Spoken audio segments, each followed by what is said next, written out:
தந்தை, மகன், தூய ஆவியின் பெயராலே. இன்றைய முதல் வாசகத்தின் மூலம் கடவுள் நம்மை நேர்மையான இதயத்துடன் வாழச் சொல்கிறார். நேர்மையற்றவர்கள் தோல்வியடைவார்கள். ஏனென்றால் நீதிமான்கள் தங்கள் உண்மையால் வாழ்வார்கள். நாம் அன்பிலும் சமாதானத்திலும் வாழ்ந்து கடவுளின் நேசிப்போம்.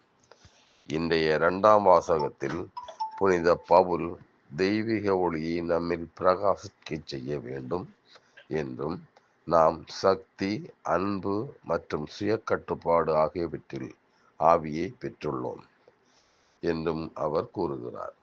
நம் ஆண்டவருக்கு சாட்சி கொடுப்பதில் வைராக்கியமாக இருப்போம். பரலோகத்திற்காக பல ஆன்மாக்களை வெல்வோம். இன்றைய நற்செய்தியில் நம் சக ஊழியர்களை அன்புடன் மரியாதையுடனும் நடத்த வேண்டும் என்றும், அவர்கள் நமக்காக செய்வதற்கு நன்றி உள்ளவர்களாக இருக்க வேண்டும் என்றும் இயேசு நம்மை நம்ப வைக்கிறார். நமக்கு கட்டளையிடப்பட்ட அனைத்தையும் பிறகு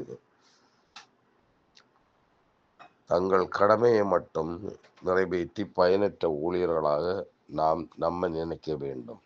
ஏனென்றால் கடவுளுடைய வார்த்தையை படித்து தியானித்து அதன்படி வாழ நாம் கடமைப்பட்டுள்ளோம். மற்றவர்களுடன் வார்த்தையை பகிர்ந்து கொள்வோம். அதுதான் நமது கடமை.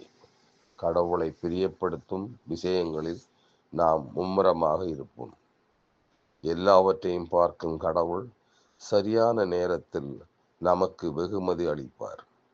பிதாவாகிய கடவுள் நம் ஒவ்வொருவருக்கும் அவ்வாறு செய்ய கிருபை அளிக்க வேண்டும் என்று நாங்கள் பிரார்த்திக்கிறோம்.